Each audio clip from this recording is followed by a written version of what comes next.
1 2 3.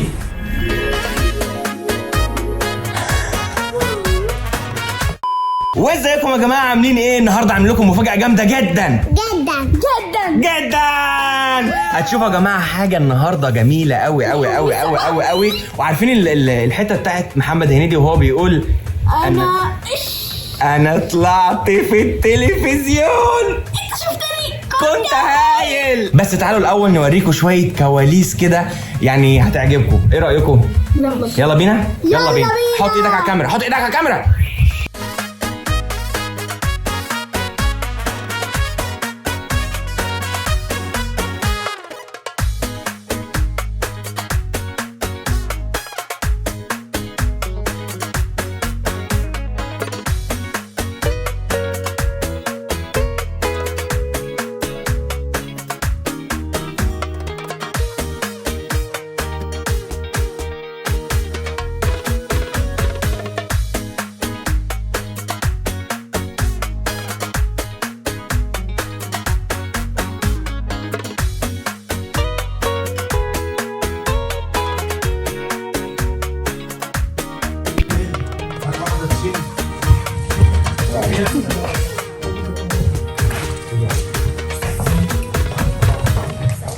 جاهزين؟ جاهزة يا كندا؟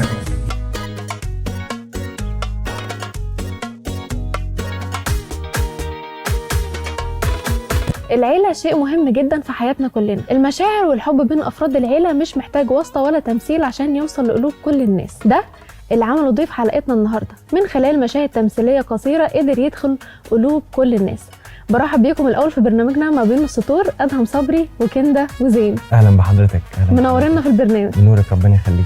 قبل ما نبدأ عايزين نعرف الأول الثلاثي الجميل اللي عامل حالة جميلة جدا على كل منصات السوشيال ميديا دي، بدأتوا ازاي وازاي انتوا الثلاثة كنتوا مع بعض؟ جات لك الفكرة منين الأول؟ هما كانوا بيشوفوني وانا بصور، وبدأوا هما ياخدوا موبايلاتهم، هما كمان بدأوا يصوروا، كل واحد يمسك الموبايل ويعمل نفسه يوتيوبر بقى وكلام من ده. فاكتشفت فيهم مواهب وحاجات انا ما كنتش واخد بالي منها. حسيت عندهم الشجاعة ان هم او الجرأة ان هم يقفوا قدام كاميرا. بالظبط. الاول بس عايزين الولاد ياخدوا فرصتهم. زين وكندا، عرفوني كده، قول لي انت الاول يا زين، عندك كام سنة؟ انا عندي 10 سنين. وبدأت ازاي يا زين؟ بدأت باني كنت بصور الاول كاني بعمل فلوج، بعمل فكرة، برسم حاجة، لحد ما كبرت وفهمت يعني ايه تصوير بجد بقى واضاءات وكده. فقعدت ازن على بابا ان لازم انا عايزه اصور معاك، انا عايزه اصور معاك، لحد ما هو خلاني اطلع معاك. وانت يا كندا عندك كام سنة؟ عندي 6. انت اكتشفت موهبتهم ازاي ولا هي جت مع التدريب؟ لما بدأنا نصور بدأت اكتشف فيهم ان هم عندهم الملكة دي، وانهم بيقدروا فعلا، يعني مش 100%، ولكن على سنهم ده فانا كنت منبهر. وبدأت اطور الموضوع، يعني واحنا بنصور احاول انا، لان انا خريج اكاديمية الفنون وانا مهندس ديكور اصلا، ولكن طبعا كل زمايلي في التمثيل والاخراج، فانا اكتسبت منهم شوية يعني. فبدأت اديهم اللي انا عرفته او خبرتي الصغيرة دي. مين بيتعبك اكتر في التصوير؟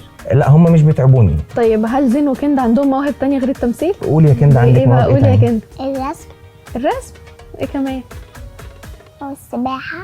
الله. وانت يا زين؟ انا بحب الرسم والعزف، بعزف على البيانو. ما شاء الله. بحب السباحة والكورة. طيب انا عرفت ان زين شاطر جدا في التمثيل، لدرجة ان هو شارك في مشاريع تخرج ناس في معهد سينما. الكلام ده حقيقي يا زين؟ قول لي بقى عملت معاهم ايه؟ عملت معاهم فيلم رعب. كان دورك ايه بقى في الفيلم؟ الضحية. ده دور كبير. ده والله بجد شاطر ما شاء الله. فيلم بطولته، مشروع تخرج. هو بطل الفيلم. هو وبنوتة تانية. عايزين دلوقتي نشوف فيديو الاول لزين. طبعا. بابا، ممكن تسيب الموبايل وتركز معاه؟ قول يا زين، سامعك. بعد اذنك بصلي واسمعني. قول سامعك. حضرتك عمرك ما سمعتني ولا شفتني. زين يا حبيبي، بلاش دراما. قول عايز ايه؟ فلوس؟ انا مش عايز فلوس. امال عايز ايه؟ انا عايزك تديني حقي في الحياة. عايز حق؟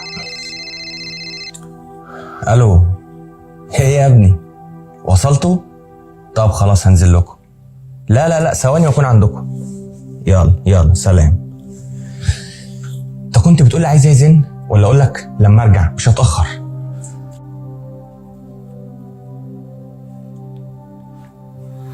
عايز بابا.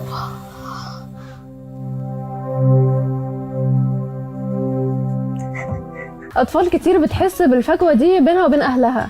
طبعا.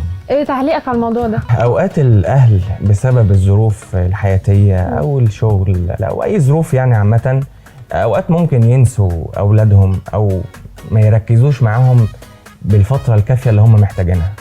وطبعا السكتشات او التمثيل بيبقى جزء منه كبير ان هو يسلط الضوء على المواقف دي، ويعني الناس تاخد بالها.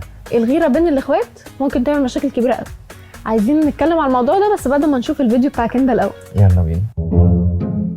بابي. نعم يا كندا. بابي بتحبني قد ايه؟ يا كندا ده انا بحبك قد الدنيا.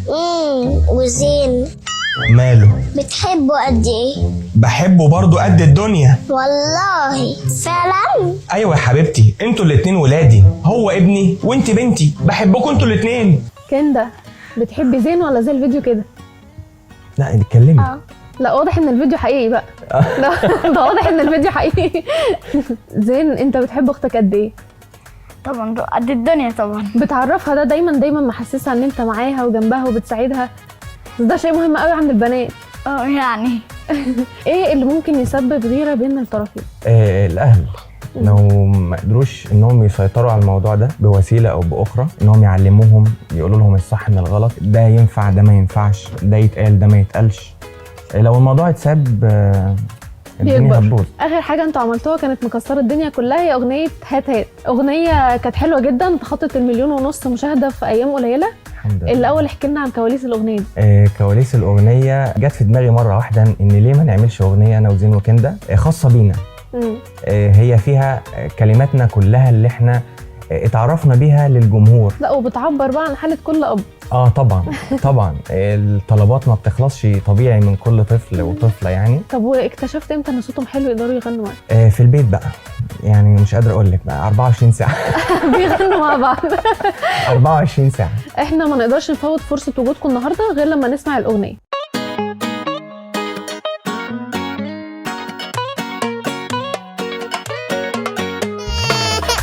بابا يا بابا. يا نعم. تعالى ده في بلاوي.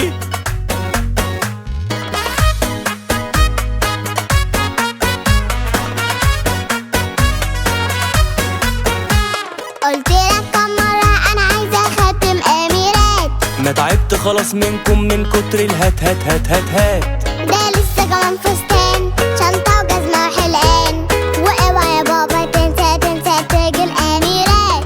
يلا يا بابا هات هات هات هات. وانا قلت يا بابا كم مرة طلباتي مش كتير. هتقولي ما انا عارف يا حبيبي ان عقلك كبير. انا عايز بس بي سي وبي اس وسي دي، ولو هتقل حبة كمان هتجيب لي نيو تي في. يلا يا بابا هات هات هات هات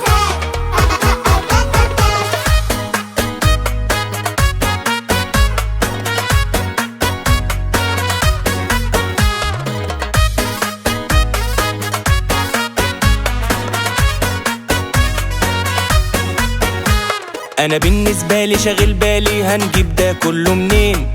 تعالى يا بابا نروح معاك المول احنا الاتنين. انا مش قصدي المكان، انا قصدي ده كله بكام. يا بابا خد حصلتي وخد حصلتي انا كمان.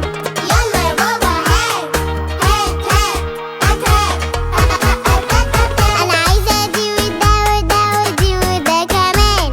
لا بالراحه شويه عليا وخفي بلاش جنان. يا بابا ليه بخيل؟ خلي جيبك تقيل وبالك يبقى طويل علشان لسه